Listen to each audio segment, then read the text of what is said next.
নমস্কার। এই মুহূর্তে আমি বালাজি হেলথ কেয়ারে আমার সামনে উপস্থিত আছেন ডক্টর প্রিয়াঙ্কু রায়, ইনফার্টিলিটি স্পেশালিস্ট, আর পিঙ্কি বসাক আর বিক্রম মজুমদার। 2 বছর হলো বিয়ে হয়েছে ওদের, তো হচ্ছিল না আর কি, কোনো প্রেগনেন্সি আসছিল না। তো আমাদের ডাক্তার প্রিয়াঙ্কু রায় আন্ডারে ট্রিটমেন্টে ছিলেন এবং এত তাড়াতাড়ি সাকসেস এসছে যে আজকে প্রেগনেন্সি পজিটিভ। এটা খুব ভালো খবর বালাজির পক্ষেও, এবং পিঙ্কিও খুব আনন্দিত, আর বিক্রমও তাই। তোমার ওপিনিয়নটা কী আছে একটু বলো। আমি তো খুশি স্যারের কাছে এসে। বিক্রম? এখানে বেসিক্যালি হলো কি বিষয়টা, আমাদের 2 বছর বিয়ে হয়েছে, 2 বছর ধরে আমরা চেষ্টা করছিলাম, কিন্তু কোনো একটা প্রবলেমের জন্য আসতেছিল না বেবি। তো স্যারের কাছে আসি আজকে, স্যার যেভাবে বললো গাইডলাইন দিয়ে দিল। স্যার বললো জাস্ট একটা ছোট ওটি করতে হবে। আজকে আমি এই 2026 ফেব্রুয়ারিতে ওটি করা হয়। জাস্ট আজকে এই মার্চের আজকে আমরা 6 তারিখ আসলাম, আমাদের আজকে পজিটিভ। তার জন্য খুব খুব খুশি, সবাই আনন্দিত। আর বলবো স্যারকে যতই আমি থ্যাংক ইউ জানি না কেন, খুব কম হয়ে যাবে।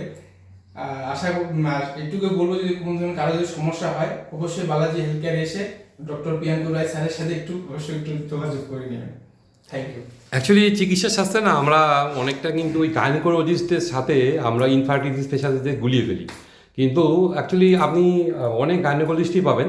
কিন্তু আমি এখনও বলতেছি যে সেটা হচ্ছে এই মুহূর্তে ডাক্তার প্রিয়াঙ্কু রায় কিন্তু সেকেন্ড জেনারেশন, মানে শিলিগুড়িতে সলিল দত্তদের পরে যারা আছেন আর কি, তার মানে ডাক্তার প্রিয়াঙ্কু রায় কিন্তু অন্যতম। ওনার বাবা একজন গাইনোকোলজিস্ট, এবং শুধুমাত্র বালাজি হেলথ কেয়ারেই উনি কিন্তু বেশ কয়েকটা ওনার হাতে কিন্তু সফলতা এসছে।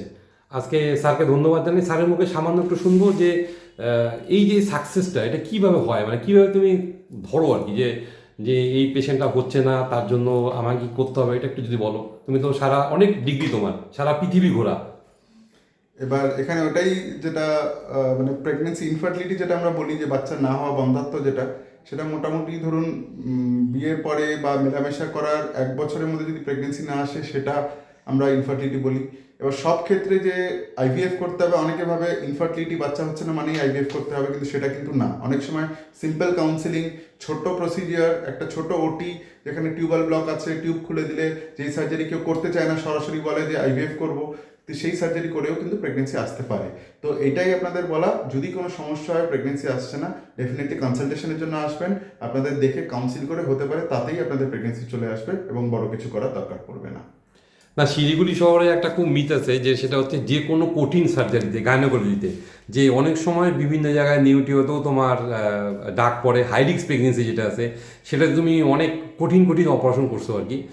তারপরে তুমি বিভিন্ন জায়গায় যুক্ত, সারা পৃথিবী ঘোরা, বিভিন্ন সেমিনার অ্যাটেন্ড করো, অল ইন্ডিয়া গাইনোকোলজি অ্যাসোসিয়েশন, তুমি একটা বড় জায়গায় আসো। মানে তোমার এই সাকসেসটা কীভাবে আসলো? সেটা কি উত্তরাধিকার সূত্রে, না তোমার এটাতে খুব ইন্টারেস্টেড এই পেশাটার প্রতি? কিছুটা বলবো যে বাবা যেহেতু গাইনোকোলজিস্ট আছেন, কিছুটা হেল্প সেখানে হয়েছে, কিন্তু ডেফিনেটলি ইন্টারেস্ট বেশি হচ্ছে পড়াশোনা, রিসার্চ, পড়ানোতে, এগুলোতে, এই অ্যাক্টিভিটিতে থাকার জন্যে আমার মনে হয় এই সাকসেস যেটুকু পেয়েছি সেটুকু পেয়েছি। কিন্তু প্রাইমারিলি আমি সবসময় বলবো যে আমার টিচাররা ডেফিনেটলি আমাকে অনেক কিছু শিখিয়েছে, পড়িয়েছে, কিন্তু আমার প্রাইমারি আজকের দিনে পেশেন্টরাই আমাকে কিন্তু বেশি শেখায়। যেরকম আমরা বলে থাকি প্রত্যেক পেশেন্ট হচ্ছে নতুন একটা বইয়ের পাতা, সেই জিনিসটা কিন্তু একদমই সঠিক। এবং আমি ধন্যবাদ বলবো আমার পেশেন্টদের যারা হেল্প করেছে আমার এই গ্রোথে।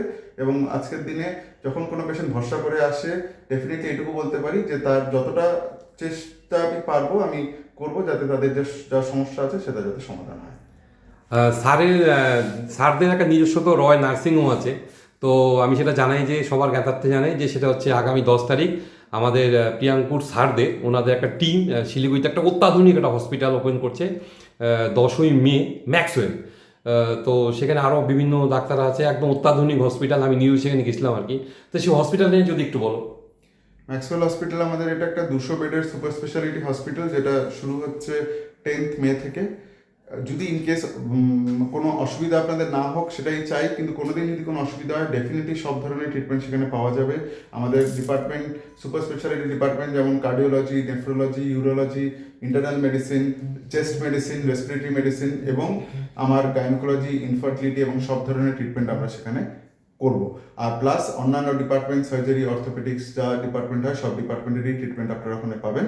আমরা এটাই চেষ্টা রেখেছি যে যাতে আপনাদের ট্রিটমেন্টের যেমন সমাধান হয়, প্লাস যাতে আপনাদের ফিনান্সিয়ালি যেরকম পয়সা কড়ির দিক দিয়েও যাতে খুব বেশি আপনাদের অসুবিধা না হয়। তো এই চেষ্টাতেই আমরা এই নতুন যে আমাদের ইনিশিয়েটিভটা আছে সেই প্রিন্সিপালেই আমরা সেটা কাজ এখানে করব। আমরা প্রিয়াঙ্কু স্যারকে ধন্যবাদ জানাই এবং পিঙ্কিকেও জানাই, বিক্রমকেও জানাই। নমস্কার। নমস্কার।